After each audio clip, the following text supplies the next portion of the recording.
بسم اللہ الرحمن الرحیم۔ اگر دولت سنبھال سکتے ہو تو کسی بھی نماز کے بعد انا اعطیناک الکوثر سینے پر ہاتھ رکھ کر پڑھ لیں، ذاتی مکان، گاڑی، بے تحاشا دولت آ جائے گی۔ محترم ناظرین، آج کا قیمتی وظیفہ میں آپ کو بتانے جا رہا ہوں۔ یہ ایک خاص عمل میں آپ کے ساتھ شیئر کر رہا ہوں۔ اس وظیفے کی اتنی برکت ہے کہ آپ کے بگڑے کام سنور جائیں گے۔ آپ کا دولت کا مسئلہ ہے، لڑائی جھگڑے کا مسئلہ ہے، گھر میں تنگ دستی، محتاجی ہے، گھر میں لڑائی جھگڑے بہت زیادہ ہیں، اگر کوئی بات نہیں مانتا، یا کاروبار اس میں برکت نہیں ہے، یا منافع نہیں ہے، یا کاروبار چل نہیں رہا، بس یہ ایک وظیفہ کرنے سے جو معجزات ہوں گے آپ دیکھتے رہ جائیں گے۔ اور کافی لوگ ایسے ہیں جو وظیفہ کر کے تھک گئے ہیں لیکن ان کو کامیابیاں نہیں ملتی، ان کے راستے میں اسی طرح کی رکاوٹیں ہیں، اسی طرح کی بندشیں ہیں، تو ان کے لیے بھی یہ عمل ہے،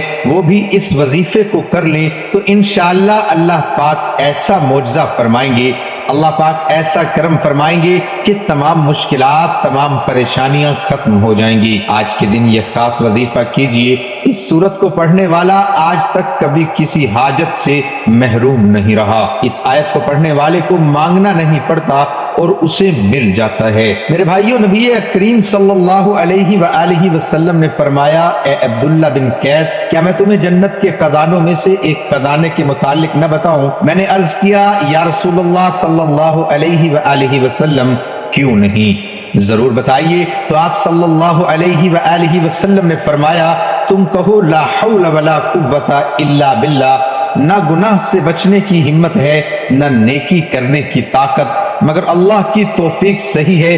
بخاری اور مسلم نے اس کو روایت کیا ہے۔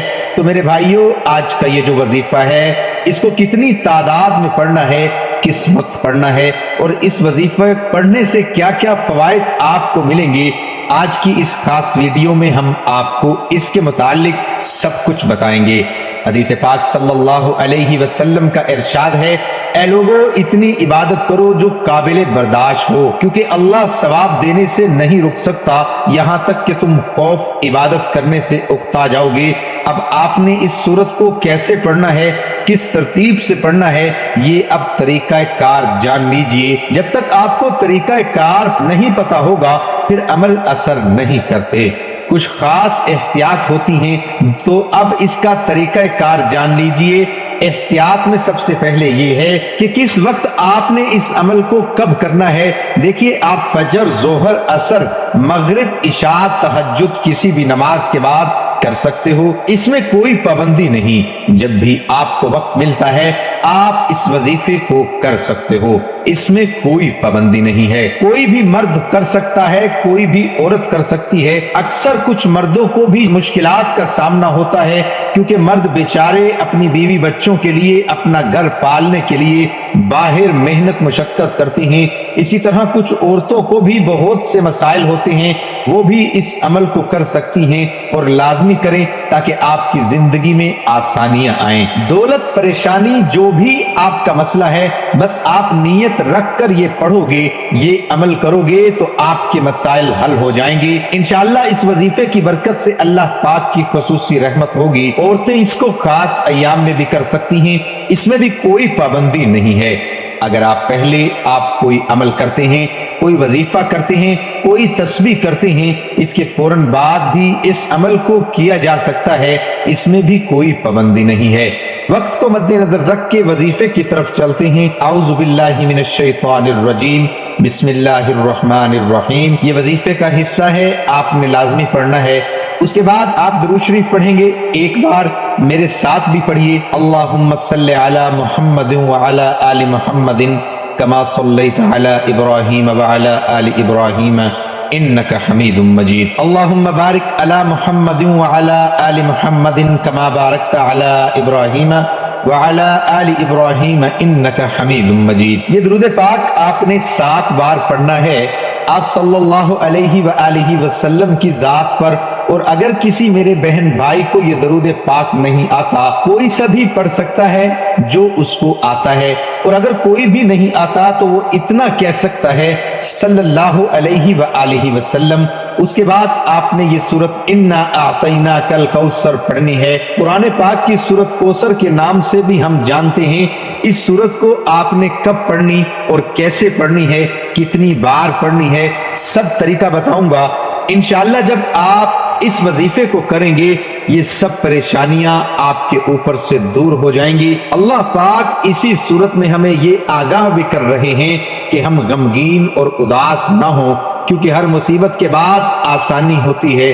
لہٰذا اگر کوئی اللہ تعالیٰ کے دین پر ایمان رکھتا ہے، اللہ تعالیٰ کے وعدوں پر کامل بھروسہ رکھتا ہے اور اللہ تعالیٰ کے کلام اور رسول اللہ صلی اللہ علیہ وآلہ وسلم کی باتوں پر مکمل یقین رکھتا ہے، تو وہ مصیبت کے بعد آسانی ضرور دیکھے گا اور اس کی زندگی میں تنگی کے بعد خوشحالی ضرور آئے گی۔ آپ نے اس سورت کو صرف 21 بار سینے پر ہاتھ رکھ کر پڑھنا ہے، اچھی طرح پڑھنا ہے، اور جب آپ اس کو پڑھیں گے آپ کے ذہن میں آپ کے مقصد ہوں، جو آپ کے لیے مشکلات بنی ہوئی ہے، جو آپ کی حاجتیں ہوں، آپ یقیناً اس نیت سے ہی کریں گے کہ آپ کے تمام مسائل دور ہو جائیں۔ اب آپ نے وہیں بیٹھے جگہ چھوڑے بغیر لا حول ولا قوت الا باللہ العلی العظیم، لا حول ولا قوت الا باللہ العلی العظیم، صرف اتنا پڑھنا ہے کہ میں پورے یقین کامل سے کہتا ہوں کہ اس تسبیح کو ہر کوئی جانتا ہے۔ لا حول ولا قوت الا باللہ کا مطلب حضرت عبداللہ بن مسعود رضی اللہ عنہ فرماتے ہیں کہ لا حول ولا قوت الا باللہ کو میں نے رسول اللہ صلی اللہ علیہ وسلم کے سامنے پڑھا تو آپ صلی اللہ علیہ وسلم نے فرمایا کہ اس کا مطلب جانتے ہو کیا ہے؟ میں نے عرض کیا اللہ اور اس کے رسول صلی اللہ علیہ وآلہ وسلم خوب جانتے ہیں۔ آپ صلی اللہ علیہ وسلم نے خود ہی ارشاد فرمایا اس کا مطلب یہ ہے گناہ سے بھرنے کی طاقت نہیں مگر اللہ کی حفاظت سے، اور اللہ کی عبادت کرنے کی قوت نہیں مگر اللہ کی مدد سے، اور فرمایا جو بندہ ہر وقت استغفار کرتا رہتا ہے اللہ اس کی ہر مشکل آسان کر دیتا ہے اور ہر غم دور کر دیتا ہے اور ایسی جگہ سے روزی دیتا ہے کہ جہاں سے اس کا گمان بھی نہیں ہوتا۔